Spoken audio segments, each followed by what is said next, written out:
ये class 10th pre board exam का paper है, ठीक है, जो हाल ही में अभी हुआ है 30 मार्च 2021 को हुआ है, ठीक है। और ये आपका मॉर्निंग शिफ्ट का पेपर है। इससे पहले मैंने इवनिंग शिफ्ट का पेपर के सारे एनालिसिस यानी कि सारे क्वेश्चंस को सॉल्व करके इसी चैनल पे अपलोड कर दिया है।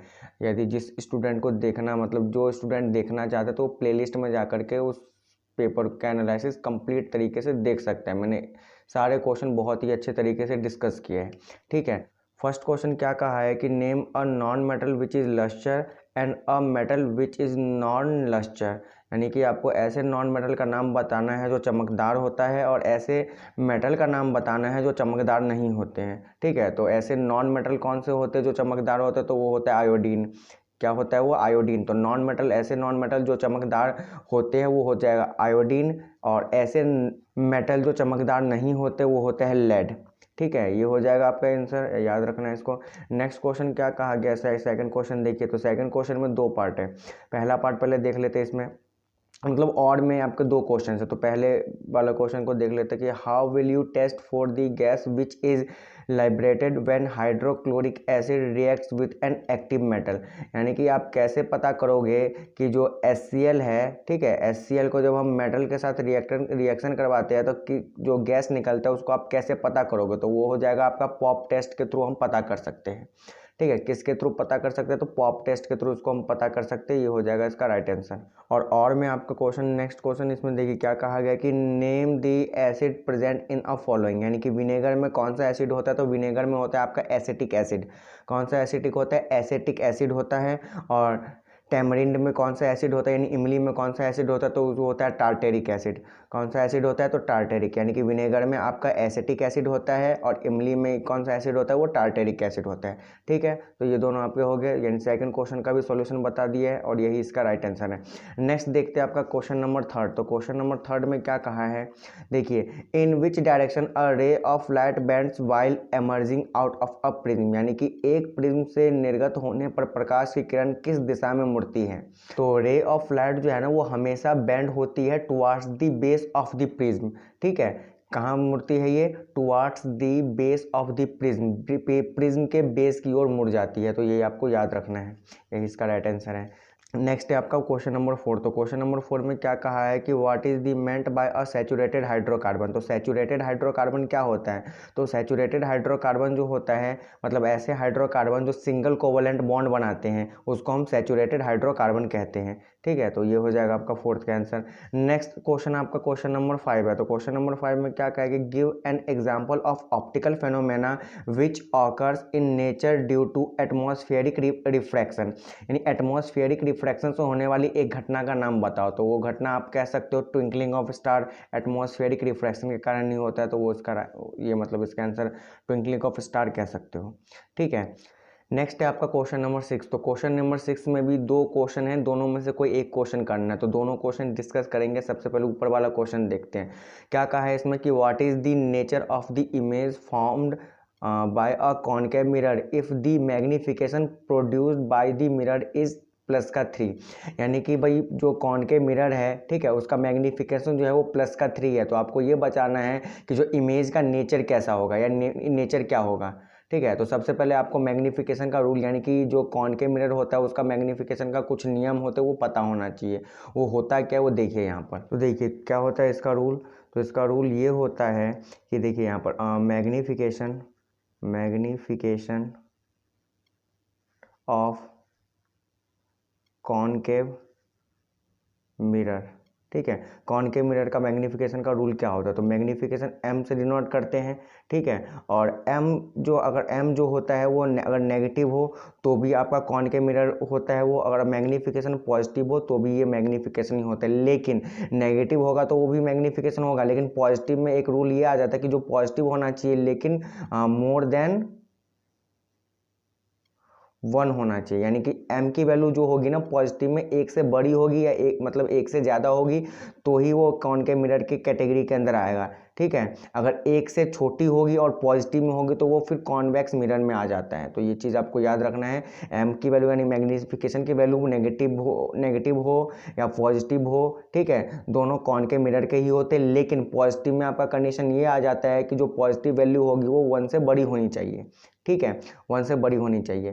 तो ये हो जाएगा आपका कॉनकेव मिरर का। अब देखिए अगर नेगेटिव वैल्यू होगी, एम की वैल्यू अगर नेगेटिव होगी तो जो इमेज बनेगा वो रियल एंड इन्वर्टेड बनेगा। क्या बनेगा? रियल एंड इन्वर्टेड बनेगा।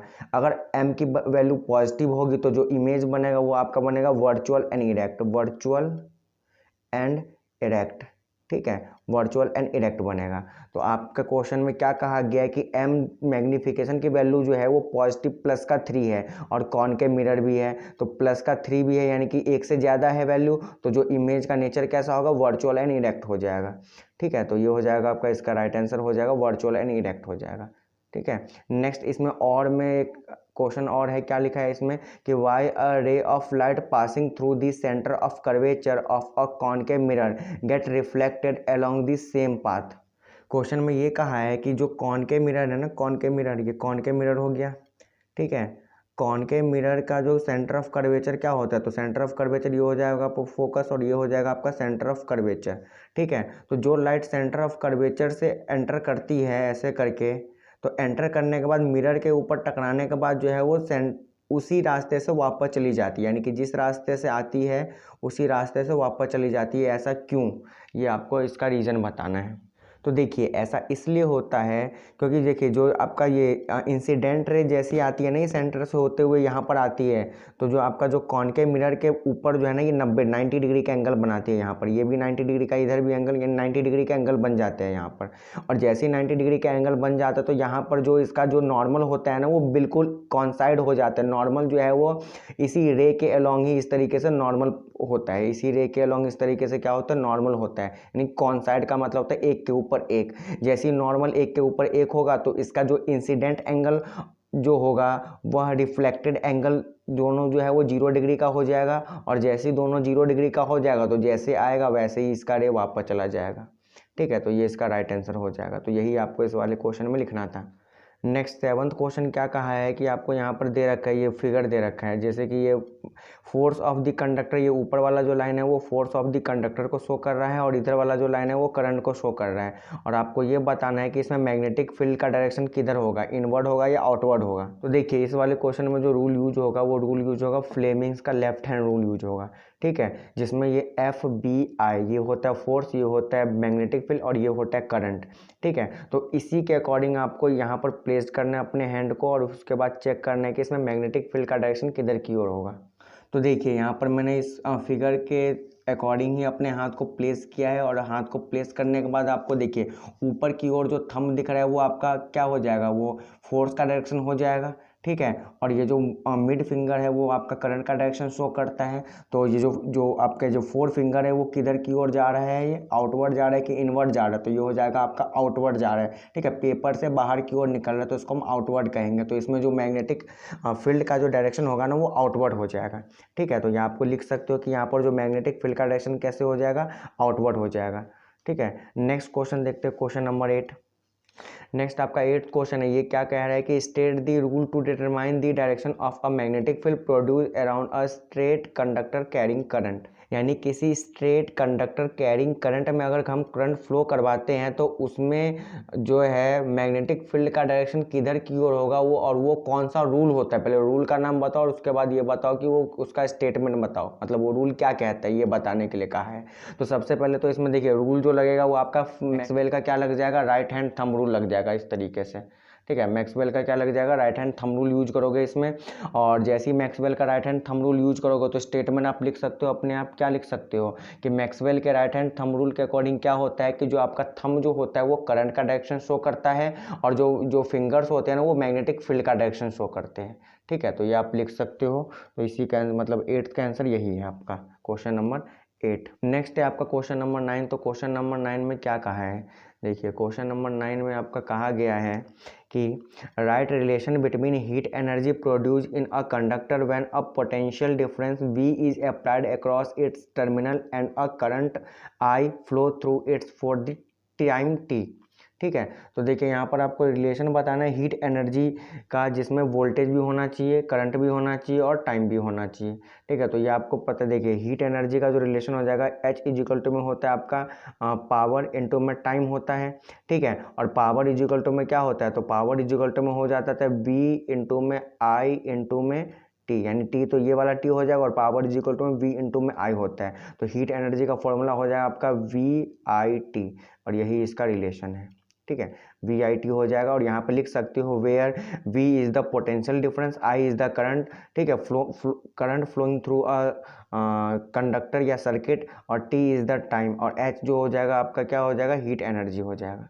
ठीक है, तो यही रिलेशन आपको लिखने के लिए कहा था। क्वेश्चन नंबर 9 में आपका और में भी एक क्वेश्चन है, उसमें क्या कहा है कि name a device that helps to maintain a potential difference across a conductor, यानी कि भाई कंडक्टर के अक्रॉस जो है, ठीक है, पोटेंशियल डिफरेंस को मेंटेन करने वाले डिवाइस का नाम बताओ। तो वो कौन सा है, वो हो जाएगा आपका बैटरी। ठीक है, वो डिवाइस का नाम क्या है, वो है तो बैटरी होता है, तो इसका राइट आंसर बैटरी हो जाएगा। नेक्स्ट आपका क्वेश्चन नंबर 10 है, तो 10 का क्या कहेगा, what is the structural and functional unit of kidney. तो किडनी का स्ट्रक्चरल एंड फंक्शनल यूनिट होता है नेफ्रॉन। ठीक है, क्या होता है, नेफ्रॉन होता है। तो क्वेश्चन नंबर 10 का आंसर हो जाएगा नेफ्रॉन।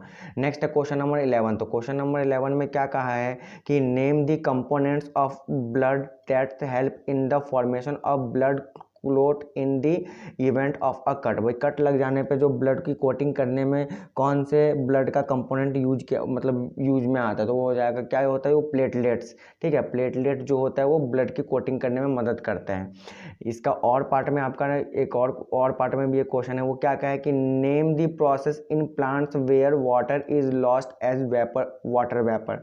ठीक है, तो उस प्रोसेस का नाम बताओ जहाँ पर वाटर जो है वह लॉस्ट हो जाता है वाटर वेपर के थ्रू। ठीक है, प्लांट्स में तो वो होता है आपका ट्रांसपिरेशन। क्या होता है, वो आपका ट्रांसपिरेशन होता है। ठीक है, तो ये हो जाएगा क्वेश्चन नंबर 11। क्वेश्चन नंबर 12 का आंसर देखिए, 12 क्वेश्चन पढ़ लेते हैं। क्वेश्चन में क्या कहा है कि why green plants are called producer. तो ग्रीन प्लांट को हम प्रोड्यूसर क्यों कहते हैं, तो ग्रीन प्लांट को हम प्रोड्यूसर इसलिए कहते हैं क्योंकि जो प्लांट्स होते हैं ना वो अपना भोजन खुद बनाते हैं। ठीक है, वो अपना भोजन खुद बनाते हैं, इसलिए हम उसको प्रोड्यूसर कहते हैं। ठीक है, यही उसका राइट आंसर हो जाएगा।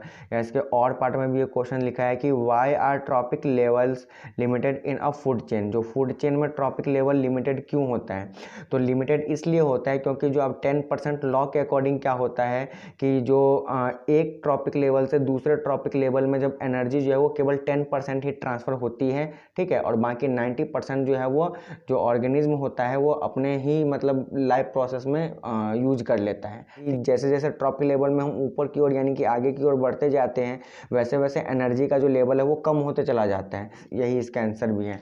नेक्स्ट आपका क्वेश्चन नंबर 13 क्या कहा है, तो क्वेश्चन नंबर 13 में क्या कहा है कि where does digestion of fat take place in our body. हमारे बॉडी में फैट का डाइजेशन कहाँ पर होता है, तो फैट का डाइजेशन जो होता है वो स्मॉल इंटेस्टाइन में होता है। नेक्स्ट क्वेश्चन देखते हैं। नेक्स्ट है आपका असर्शन एंड रीजन वाला क्वेश्चन, जिसमें से आपके या तो ये मतलब उसके आंसर देने हैं, या तो ये हो जाएगा बोथ ए, मतलब इन्हीं चारों में से आपको आंसर देना है, या तो ए और आर दोनों सही है ये लिख सकते हो, या फिर ए और आर दोनों सही है लेकिन आर जो है वो करेक्ट एक्सप्लेनेशन नहीं बताता है असर्शन का, ये लिख सकते हो, या ये टिक लगा सकते हो, या ये लिख सकते हो। और सी क्या कहा कि ए जो है वो ट्रू होगा और आर जो होगा वो फॉल्स होगा, ये कह सकते हो। और डी में क्या कहेगा, A is false but R is true. ठीक है, तो ये चार आपके ऑप्शन दे रखे हैं, इन्हीं ऑप्शन में से आपको राइट आंसर चूज करना है। तो देखिए क्वेश्चन पढ़ते हैं, उसके बाद हम देखेंगे किसका आंसर क्या होता है। तो आपका क्वेश्चन नंबर 14 में क्या कहा है, तो क्वेश्चन नंबर 14 में ये कहा है, देखिए असर्शन क्या कहा है कि there is generally a greater number of individuals at the lower trophic levels of an ecosystem. यानी कि इकोसिस्टम के लोअर ट्रॉपिक लेवल में जो है ना सबसे ज़्यादा जो क्या कहते हैं एनिमल्स वगैरह पाए जाते हैं, या फिर ये कह सकते हो कि मतलब ग्रेटर नंबर ऑफ इंडिविजुअल्स पाए जाते हैं। ठीक है, तो ये ट्रू होगा कि फॉल्स, तो ये भाई असर्शन जो है वो ट्रू है, ये ट्रू है भाई, पाए जा सब लोएस्ट यानी कि लोअर ट्रॉपिक लेवल में सबसे ज़्यादा इंडिविजुअल्स पाए जाते हैं। जैसे जैसे आप ट्रॉपिक लेवल के ऊपर चले जाओगे ना, जैसे जैसे आप ट्रॉपिक लेवल के टॉप पे जाते हो, वैसे वैसे जो नंबर ऑफ इंडिविजुअल्स का जो संख्या होती है वो कम होती चली जाती है। ठीक है, तो ये ट्रू हो जाएगा। नेक्स्ट आपका रीजन में क्या कहा है कि energy available for the next level of consumer keep on increasing. यानी कि क्वेश्चन में यही कहा है कि भाई जैसे आप एक ट्रॉपिक लेवल से दूसरे ट्रॉपिक लेवल में जाते हो तो एनर्जी जो है वो बढ़ जाता है, तो ऐसा कुछ नहीं होता भाई, बढ़ता नहीं घटता है, ठीक है। तो यानी कि असर्शन जो है केवल A is true but R is false, यानी कि ए इज़ ट्रू, यानी ऑप्शन नंबर सी 14 का, यानी क्वेश्चन नंबर 14 का option number C is the right answer. Next आपका क्वेश्चन नंबर 15 का है, तो देखिए 15 क्वेश्चन में क्या कहा है। क्वेश्चन नंबर 15 में इसके दो पार्ट दे रहे, मतलब दो, या तो फर्स्ट के आंसर लिख सकते हो या फिर सेकंड का आंसर, ये दोनों में से किसी एक का आंसर लिखना है। तो पहले फर्स्ट देखते हैं। असर्शन में क्या कहा है कि germ cell make a single set of genes from the normal 2 copies, तो ये ट्रू हो जाएगा, ठीक है, ये ट्रू स्टेटमेंट है। और रीजन में क्या कहा है कि every germ cells will take 1 chromosomes for each pair either of maternal और पैटर्नल, तो ये भी ट्रू है, ठीक है। तो दोनों ट्रू है, तो option number A is the right answer, option number A इसका राइट आंसर हो जाएगा। नेक्स्ट देखते हैं इसमें। In Mendel's experiment traits of tallness was expressed in the plants of F1 generation, यानी कि मेंडल के एक्सपेरिमेंट में जो F1 जनरेशन में जितने भी प्लांट थे वो सब के सब टॉल थे, ये कहा गया। तो हाँ जी, सब के सब जो होंगे वो सब के सब टॉल ही होंगे, ठीक है, तो ये भी ट्रू है। सेकंड क्या कहा है कि single copy of T is enough to make the plant tall, यानी कि सिंगल पेयर जो कैपिटल टी है वही काफ़ी होता है टॉल प्लांट बनाने के लिए, तो ये भी सही है, यानी कि दोनों जो है वो सही ही है, तो दोनों सही है, तो option number A is the right answer हो जाएगा, ठीक है। तो ये हो जाएगा आपका क्वेश्चन नंबर 15 का आंसर। नेक्स्ट है आपका क्वेश्चन नंबर 16, तो ये भी असर्शन एंड रीजन वाले क्वेश्चन है। तो देखिए यहाँ पर असर्शन में क्या कहा गया है कि ये आपको इक्वेशन दे रखा है, केमिकल इक्वेशन, और आपसे पूछा गया है कि ये जो केमिकल इक्वेशन है ये प्रिसिपिटेशन रिएक्शन के एग्जांपल है कि नहीं है। तो प्रिसिपिटेशन रिएक्शन ऐसे रिएक्शन होते हैं जिसमें जो प्रोडक्ट होता है ना वो इनसॉल्यूबल होता है, भाई इनसॉल्यूबल जो प्रोडक्ट बनता है वो इनसॉल्यूबल बनता है, वैसे रिएक्शन को हम इन प्रिसिपिटेशन रिएक्शन कहते हैं, ठीक है। तो जो आपको यहाँ पर केमिकल इक्वेशन दे रखा है, इस केमिकल इक्वेशन में ये जो बेरियम सल्फेट है ना ये आपका इनसॉल्यूबल सब्सटेंस है। बेरियम सल्फेट जो है वो इनसॉल्यूबल सब्सटेंस है, इसका मतलब ये जो है ये जो कंप्लीट केमिकल रिएक्शन है ये आपका प्रिसिपिटेशन रिएक्शन है, यानी कि ये जो है असर्शन जो है वो ट्रू हो जाएगा, ठीक है। नेक्स्ट आपका रीजन में क्या कहा कि precipitate is a soluble substance, तो प्रिसिपिटेट जो होता है वो सॉल्यूबल सब्सटेंस नहीं होता, ये इनसॉल्यूबल यानी सब्सटेंस होता है, ठीक है। तो ये तो फॉल्स हो जाएगा, यानी कि ऑप्शन नंबर मतलब ए ट्रू है बट आर फॉल्स है, ठीक है। तो ऑप्शन जो भी होगा पीछे आप चेक करके टिक लगा लेना इस पे, क्वेश्चन नंबर 16 पे। नेक्स्ट देखते हैं क्वेश्चन नंबर 17। तो देखिए क्वेश्चन नंबर 17 में आपको ये डिस्क्रिप्शन दे रखा था, उसको आप पढ़ सकते हो, पढ़ लेना है इसको, मैं डायरेक्ट आंसर बताते हुए चल रहा हूँ, ठीक है। तो फर्स्ट 17 का फर्स्ट पार्ट क्या कहा है कि flower is unisexual if it has, देखिए फ्लावर जो होते हैं वो यूनिसेक्सुअल होंगे यदि ईदर स्टेमन, ठीक है, और पिस्टल, ठीक है, या तो प्लांट में स्टेम मेल पार्ट हो या तो फीमेल पार्ट हो, दोनों में से कोई एक ही पार्ट होगा ना किसी फ्लावर के अंदर, तभी वो यूनिसेक्सुअल फ्लावर कहलाएगा, तो ऑप्शन नंबर सी इसका राइट आंसर हो जाएगा। सेकंड क्वेश्चन देखिए 17 का सेकंड क्वेश्चन में क्या कहा है कि इसको अरेंज करना है आपको, तो अरेंज करोगे तो सबसे पहले गैमेट्स बनते हैं, ठीक है, गैमेट्स मतलब एक तो मेल गैमेट होता है और एक फीमेल गैमेट होता है, तो दोनों गैमेट जब मिल जाते हैं तो मिलने के बाद जायगोट बनाते हैं और जायगोट डेवलप होकर के एम्ब्रियो बनता है और एम्ब्रियो डेवलप होकर के सीडलिंग यानी कि सीड बन जाते हैं, ठीक है। तो ये ऑप्शन नंबर सी इसका राइट आंसर हो जाएगा। नेक्स्ट देखिए क्वेश्चन नंबर 17 का थर्ड पार्ट, तो क्वेश्चन नंबर 17 के थर्ड पार्ट में क्या कहा है कि ये आपको जो है ना फिगर दिया हुआ है और इस फिगर में आपको चूज करना है, क्या करना है इसमें चूज कि where will the male and female gametes be just before fertilisation, यानी कि फर्टिलाइजेशन से पहले जो है मेल और फीमेल गैमेट कहाँ पर होंगे, ठीक है। फर्टिलाइजेशन से पहले मेल और फीमेल गैमेट कहाँ पर होते हैं, तो फर्टिलाइजेशन से पहले मेल गैमेट जो होगा वो इस पे ई के पास होगा, ठीक है, और जो फीमेल गैमेट होगा वो डी के पास होगा, तो डी जो हो जाएगा आपका ओव्यूल हो जाएगा और ई जो हो जाएगा वो आपका हो जाएगा जर्मिनेटेड ट्यूब। तो इसका जो राइट आंसर हो जाएगा 17 का क्वेश्चन थर्ड पार्ट का जो राइट आंसर हो जाएगा वो हो जाएगा ऑप्शन नंबर डी, ठीक है, ई और एन डी। ई जो हो जाएगा आपका मेल पार्ट ई के पास होगा यहाँ पर और जो फीमेल पार्ट डी वाला जो है वो ओव्यूल में होगा, तो इसका ऑप्शन नंबर डी इसका राइट आंसर है। नेक्स्ट है आपका क्वेश्चन नंबर 17 का फोर्थ पार्ट। तो फोर्थ पार्ट में ये कहा गया है, देखिए क्वेश्चन में ये कहा गया है कि जो the process of fertilisation take place in flower, flower में जो फर्टिलाइजेशन कहाँ पर होता है, ठीक है, और जो ह्यूमन का जो ह्यूमन फीमेल रिप्रोडक्टिव सिस्टम में जो फर्टिलाइजेशन कहाँ पर होता है, तो फीमेल में जो होता है वो फैलोपियन ट्यूब में होता है, या फिर जिसको ओविडक्ट भी कहते हैं। तो ओविडक्ट वाला देखिए लास्ट में ओविडक्ट, ये दोनों ही इसका, इन दोनों में से कोई राइट आंसर होगा, ये तो हो ही नहीं सकते। इसके अलावा जो फ्लावर में फर्टिलाइजेशन कहाँ पे होता है, तो फ्लावर में फर्टिलाइजेशन जो होता है वो ओव्यूल में होता है। कहाँ पे होता है, ओव्यूल में। तो देखिए यहाँ ओव्यूल और ओविडक्ट, तो ऑप्शन नंबर सी इसका राइट आंसर हो जाएगा। नेक्स्ट है आपका 17 का फिफ्थ पार्ट। तो फिफ्थ पार्ट में क्या कहा गया कि आपके नाम फ्लावर्स के जो है ना, ये फ्लावर्स दे रखे हैं और ये इंडिकेट कर रखा है कि PQRS क्या क्या होते हैं। तो आपको इसको अरेंज करना है भाई। पी जो है वो क्या होते हैं, तो पी ये वाला क्या हो जाएगा, पी हो जाएगा स्टेमन हो जाएगा, और क्यू क्या हो जाएगा, तो क्यू वाला ये वाला पार्ट जो हो जाएगा वो सेपल हो जाएगा, फिर ओवरी हो जाएगा, फिर स्टिग्मा हो जाएगा। ऑप्शन नंबर बी इसका राइट आंसर है। नेक्स्ट है आपका क्वेश्चन नंबर 18। तो क्वेश्चन नंबर 18 जो दे रखा है इसमें देखिए 5 क्वेश्चन इसमें भी है, तो जल्दी जल्दी देखते हैं इसमें क्या क्या है। तो ये आपको इस तरीके का ये फिगर दे रखा है, ये देखा है, ये पूछ रहा है कि ये फिगर जो है वो कौन से मतलब क्या शो करने की कोशिश कर रहा है। तो ये फिगर जो है ना ये रेनबो फॉर्मेशन का फिगर है, तो ये आपका ऑप्शन नंबर बी इसका राइट आंसर हो जाएगा। नेक्स्ट आपका 18 का जो है सेकंड क्वेश्चन। तो 18 मतलब 18 का सेकंड पार्ट। तो 18 के सेकंड पार्ट में क्या कहा है कि which of the following condition are necessary for this phenomena, यानी कि रेनबो बनने के लिए कौन कौन सी घटनाओं का होना जरूरी है। तो कौन कौन सी घटनाओं का होना जरूरी है, तो ऑप्शन देखिए बोथ ए एंड बी, यानी कि ये भी होना चाहिए और ये भी होना चाहिए, ठीक है। और भी 2-3 घटनाएं होती है, लेकिन ये दोनों जो ऑप्शन दे रखे हैं उसके अकॉर्डिंग जो है बोथ ए एंड बी इसका राइट आंसर हो जाएगा। Both A and B, option number D इसका राइट आंसर हो जाएगा। नेक्स्ट देखते हैं क्वेश्चन नंबर 18 का थर्ड पार्ट। तो क्वेश्चन नंबर 18 के थर्ड पार्ट में आपका पूछा गया है कि जो फर्स्ट नंबर और सेकंड नंबर इन ये दो कौन से कलर है। तो भाई इसमें कौन सा कलर, एक होता है आपका रेड कलर और एक होता है आपका वायलेट कलर, ठीक है। तो रेड और वायलेट हो जाएगा, ठीक है। तो ये option number C is right answer इसका। नेक्स्ट देखते हैं इसमें कि क्वेश्चन नंबर मतलब फोर्थ पार्ट। तो फोर्थ पार्ट में क्या कहा गया है कि dispersion of white light by the glass prism, यानी ग्लास प्रिज्म से जो डिस्पर्सन ऑफ वाइट लाइट होता है उसको मतलब वो क्या शो करता है, वो स्पेक्ट्रम बनाता है, स्पेक्ट्रम शो करता है, ठीक है।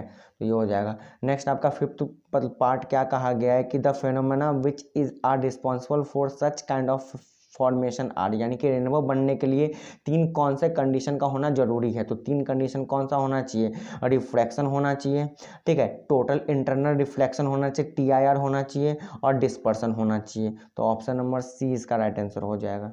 नेक्स्ट है आपका क्वेश्चन नंबर 19। तो क्वेश्चन नंबर 19 में आपको क्वेश्चन क्या दिया हुआ, तो देखिए क्वेश्चन नंबर 19 में भी 5 पार्ट है, इनमें से कोई 4 पार्ट ही करने हैं, ठीक है। तो देखिए यहाँ पर पहले पार्ट में मतलब पहला क्वेश्चन क्या कहा है इसमें कि what is the probable reason for fluctuation in electricity consumption in 2020 as compare to 2019, यानी कि 2019 के मतलब 2019 के कंपैरिजन में 2020 में जो है इलेक्ट्रिसिटी का फ्लक्चुएशन जो है वो मतलब किन कारणों से इलेक्ट्रिसिटी में फ्लक्चुएशन आया था। तो इसमें से ही आंसर है बेसिकली इसका, तो इसमें से आप पढ़ के आंसर दे सकते हो, ठीक है। मैं डायरेक्टली राइट आंसर इसका बता देता हूँ। जो इसका राइट आंसर हो जाएगा वो हो जाएगा ऑप्शन नंबर ए। नेक्स्ट क्वेश्चन देखते हैं इसमें क्वेश्चन नंबर सेकंड। तो क्वेश्चन मतलब 19 का क्वेश्चन नंबर सेकंड। तो इसमें क्या कहा गया, which physical quantity has its SI unit in what, ठीक है। तो वॉट जो है इनमें से किसका ऐसा यूनिट होता है, तो वो पावर का होता है। नेक्स्ट है इसमें आपका क्वेश्चन नंबर थर्ड। तो क्वेश्चन नंबर थर्ड में क्या कहा है कि electricity bills come in term of unity of electricity which has been consumed here 1 unit, यानी कि 1 यूनिट जो होता है वो किसके इक्वल होता है। तो 1 यूनिट जो होता है वो 3.6 इंटू में 10 के पावर में 6 जूल के इक्वल होता है, ठीक है। ऑप्शन नंबर डी इसका राइट आंसर है। नेक्स्ट है आपका फोर्थ पार्ट। तो फोर्थ पार्ट में क्या कहेगी, total energy consumed in given by, जो टोटल एनर्जी कंज्यूम का जो फॉर्मूला क्या होता है, तो P is equal to energy is equal to में पावर इंटू में टाइम होता है। तो ये इसका है option number C right answer. 19 का फिफ्थ पार्ट। तो क्या कहा है क्वेश्चन में कि 4 kilowatt electric heater is connected to a 220 volt source of power, the amount of energy निकालना है। तो एनर्जी इजिकल टू में अभी ऊपर में देखा एनर्जी का फॉर्मूला क्या होता है, E इजिकल टू में P इंटू में T होता है, ठीक है। जहाँ पर P की वैल्यू आपको दे रखा है, कितना दिया हुआ, तो पावर जो दे रखा है वो 4 किलो 4 किलो वाट दिया हुआ है और टाइम जो दे रखा है वो 2 आवर्स दे रखे हैं। तो इसको जब आप मल्टीप्लाई कर दो 4 4 दूनी 8 8 किलो वाट आवर हो जाएगा, ठीक है। और kilowatt hour is equal to में 1 यूनिट, मतलब यूनिट के 1 यूनिट के इक्वल होता है। तो 1 यूनिट के इक्वल हो जाए तो आपका 8 यूनिट इसका राइट आंसर हो जाएगा, ठीक है। तो ऑप्शन नंबर 5 का जो है ऑप्शन नंबर ए इसका राइट आंसर हो जाएगा। तो क्वेश्चन नंबर 20 का ये आपका डिस्क्रिप्शन दे रखा है, इसको देख लीजिए एक बार, ठीक है। इस तरीके से है डिस्क्रिप्शन और इसका फिर आंसर सॉल्व करेंगे। क्वेश्चन नंबर 20 का फर्स्ट पार्ट क्या है, द पीएच स्केल इंडिकेट, जो पीएच स्केल है वो क्या इंडिकेट करता है, तो वो H+ आयंस को इंडिकेट करता है। तो H+ आयंस यहाँ पर कंसंट्रेशन ऑफ हाइड्रोजन, तो ठीक है ऑप्शन नंबर सी इसका राइट आंसर हो जाएगा। नेक्स्ट क्या कहेगा, the substance is acidic when it's pH lie between the range, ठीक है। मतलब जो एसिडिक सब्सटेंस होता है उसका पीएच कहाँ किस रेंज के बीच में लाई करता है, तो 0 से लेकर के 7 के बीच में लाई करता है, ठीक है। सेकंड का जो है आंसर जो है वो बी हो जाएगा। नेक्स्ट है आपका थर्ड पार्ट, तो इसमें क्या कहा कि what is the pH value of rain water, तो रेन वाटर का पीएच वैल्यू कितना होता है, तो बेसिकली वैसे तो रेन वाटर का जो पीएच वैल्यू होता है वो मतलब चेंज होता रहता है, फ्लैक्चुएट करता है, लेकिन वो 4.3 से लेकर के 5.2 के आस पड़ोस में होता है। तो यहाँ पर अप्रॉक्सीमेटली 5.2 कहा गया है, तो इसी पे राइट आंसर लगाओगे तो यही इसका राइट आंसर हो जाएगा। यानी क्वेश्चन नंबर 3 का राइट आंसर जो है वो ऑप्शन नंबर ए हो जाएगा, ठीक है। नेक्स्ट है आपका फोर्थ पार्ट, तो फोर्थ पार्ट में क्या कहा है कि पीएच ऑफ हार्ड वाटर का जो पीएच होता है वो 8.5 से जो है ना बड़ा ही होता है, ज़्यादा ही होता है, ठीक है। तो ऑप्शन नंबर सी इसका राइट आंसर हो जाएगा। नेक्स्ट है आपका क्वेश्चन नंबर 20 का 5th पार्ट, तो इसमें क्या कहा है कि आपको ये जो है टेबल देखना है, ऑब्जर्व करना है और इसी को देख करके आंसर लिखना है। क्या कहा कि among these liquids which is a most acidic, इनमें से सबसे ज़्यादा एसिडिक कौन सा है, तो सबसे ज़्यादा एसिडिक का मतलब जिसकी वैल्यू सबसे कम है और सबसे कम विनेगर की है, 3 pH है, तो विनेगर इसका right answer, option number A इसका राइट आंसर हो जाएगा। तो इसी के साथ आपका जो है सेक्शन ए के सारे क्वेश्चंस 1 से लेकर के 20 तक मैंने सभी डिस्कस कर दिए।